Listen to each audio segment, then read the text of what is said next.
the survivors around the grooming gang horrific scandal, and actually a lot of the survivors that have completely lost faith in the government's national inquiry that they, as we all know, were kicked, were dragged to the table, kicking and screaming on.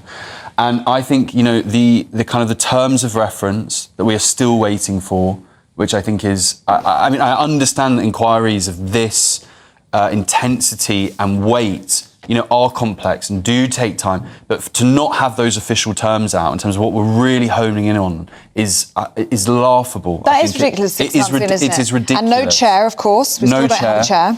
So I think Kemi is right, alongside survivors, and this is the good work that Kemi's doing on it. She's actually kind of almost getting out the way of it, and she's just letting these survivors set those terms. What do you say, though, to criticism that a national inquiry wasn't brought forward by the Tories, whilst they had 14 years to do so? And there is accusation, there are criticisms that she's only doing it now to politicise and to get political leverage over this situation. It's horrific that the Tories didn't do anything about it. No, completely. But what I would say is, and again, this is, and it's almost weird saying it when you're on the show, but a lot of the work that GB News have done on this, the new information and new scale was brought forward. And so I do think we're in a slightly different place now, where there really, and not there ever was, but the pressing need for it has been greater than it ever has been before, or just as. And I think, for Kemi now to really, really hone in on stuff like religion, ethnicity, all the squirmishy things that people felt uncomfortable with, and that actually survivors have said, of course, survivors don't have time for that. They just want to drive right at the heart of the facts. And it'll be interesting to see the Labour government's reaction today. They need to get a move on with this. Well, the Home Office have told us that the abuse of children by grooming gangs is one of the most horrific crimes imaginable. They say we'll do everything in our power to ensure these crimes never happen again. Our draft terms of reference are going to set out clear and rigorous framework for the investigation, and we've been working tirelessly to prepare the most robust possible approach, including consulting closely with a wide range of victims and survivors. Well, then why are they leaving the inquiry? Why are survivors walking out on it and losing faith? That's the thing that I don't understand. And it can't be going that well. They can't be working that tirelessly, because I don't care really how this comes across. Like it's not particularly politically wanted or comfortable for the Labour government. But I think both probably, historically, but also in particular parts, Labour on councils, but also right now because they've been seen to be slow off the mark on it. Yeah, and we've heard from victims, haven't we, a lack of trust in Jess Phillips. Yeah. Safeguarding Minister, also lack of trust in the process. I mean, nothing has happened so far. We've been waiting for 6 months. Would it be wiser now for the government to scrap what they're doing and start again, a new national inquiry with a chair being a judge, for example? So this is a really, really interesting point. One of the survivors came up, and to my shame, actually, I can't remember her name, but came up with I thought a really, really interesting idea, which is that we have someone from a different country. A Commonwealth country. A Commonwealth country who can come in slightly externally, kind of objectively and just fact-seeking as possible. And I actually think that's a brilliant idea because I understand that it can be politicised, which everyone should try and avoid, of course. And you'd love that external person to come in. None of that. No political history in this country. Just absolute heat-seeking, missile, laser-like focused. The problem is, and I don't think Labour should just, in fairness, just chuck it all out now and start again. But they need to get a move on, and I get Jess Phillips's work and her background on issues like this. Far more. The idea of me kind of criticising someone like Jess with all the work she's done this is crazy in many ways. But survivors are walking out on her. They're obviously behind the scenes disagreements. They don't trust her. They don't have faith in her. How can we be at that point? I mean, surely she should just be platforming. Just tell me what you need. Tell me what you need and want, and we'll get it done. And we haven't even begun yet. No, I know. And I reckon your viewers, I imagine it's one of the top issues, one of the top injustices. And, if the Labour government think that they can just long grass it and people will move on and forget, Look, there are many things they won't. grasp. Look at the post office dispute. You know, Yeah, spot on. there, and the people are waiting for that. It could go on and on and on. And where there's a will, there's a way, and there doesn't seem to be a will on this one. Oscar. How sad is that? Well, very sad. Thank you very much indeed. Thank you. Thanks, Oscar. Have your say. Oscar's had his say this morning. Please do have your say, and we'll reflect that throughout the programme. Now, the question is, could a peace deal between Ukraine and Russia fall apart? Well, Donald Trump Jr. has claimed that the American president may walk away from the Ukraine war. He argues that there was no reason for Kyiv to pursue peace while American money kept flowing. Well, this comes as the Defence Secretary has revealed the government's plans to step up the country's defences against Russian threats. John Healey says the UK and its allies are ready to track and deter Russian submarines with a new multi-million-pound high-tech force to protect undersea cables and pipelines. Earlier we spoke to the defence editor for the Evening Standard, Robert Fox. This is what Robert had to say.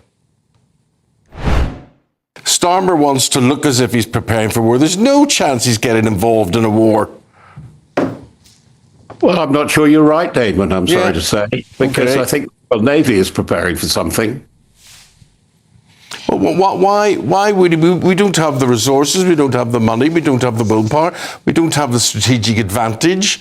Why would we want to get involved in it? What's it got to do with us? The Americans are saying, Trump Jr. is saying, look, there's not an appetite for this in America because it's got nothing to do with them. Why has it got to do with us?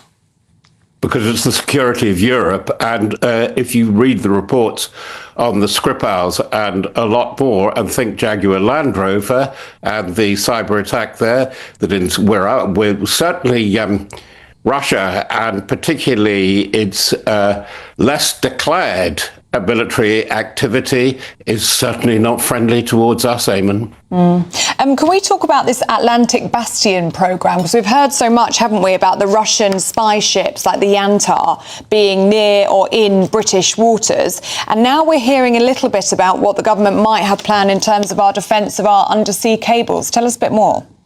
Well, it's Atlantic Bastion isn't just Britain.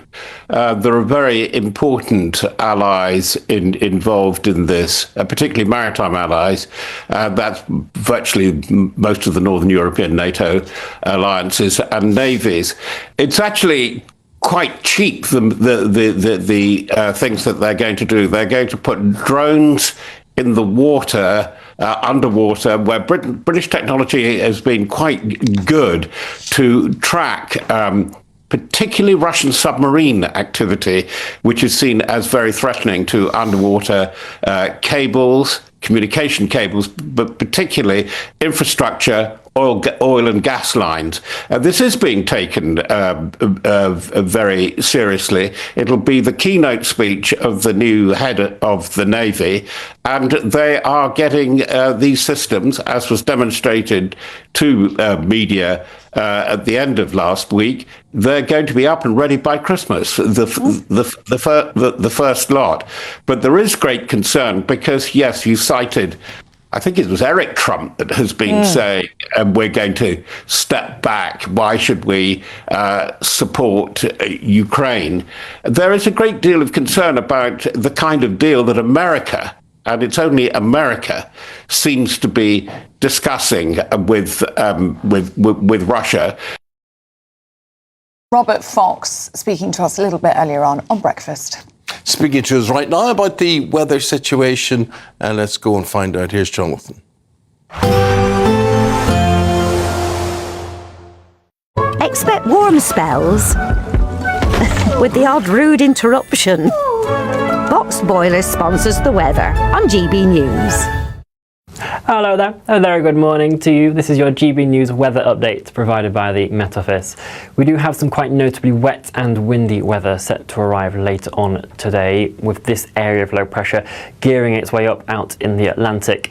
For now though, it's a bright and breezy start to the week. There are a few showers and outbreaks of rain lingering across parts of England and southern Wales. The cloud here will also tend to build into the afternoon, skies generally turning greyer to end the day. A few sunnier spells lingering for northern England England, parts of southern Scotland and Northern Ireland, but showers generally pushing their way into the northwest, and some longer spells of rain also persisting across Lerwick and Shetland throughout much of the day as well. Generally though, when you are heading home from work across northern areas of the UK, it won't be too bad of a commute. Still some of those showers to watch out for, but plenty of drier and clearer intervals in there as well. For southern regions though, that cloud is going to be building with that area of low pressure beginning to make its presence known, and those outbreaks of rain will make for a much wetter commute, particularly across southwest England and then eventually into Wales towards the evening period, where warnings are going to come into force. Another rain warning comes into play for northern England during the early hours of Tuesday morning, with potentially a lot of rain falling over the Cumbrian Fells and flooding possible. The system though is bringing in some very mild air, and many of us as we start off Tuesday morning will be seeing double-digit figures away from the far north of Scotland. Do be prepared though for quite a bit of disruption during Tuesday. Our rain band will continue to swing its way northwards with those heavy pulses of rain. The winds will really pick up in strength across the Irish Sea, but also another wind warning that comes into play across the northwest of Scotland later on Tuesday. We could actually see the strongest winds after the rain band has cleared, so do take care even after it turns drier. It will still be though mild for many of us, exceptionally so with highs of 15, maybe 16 degrees Celsius. That wet and windy theme though is set to continue as we head throughout this week.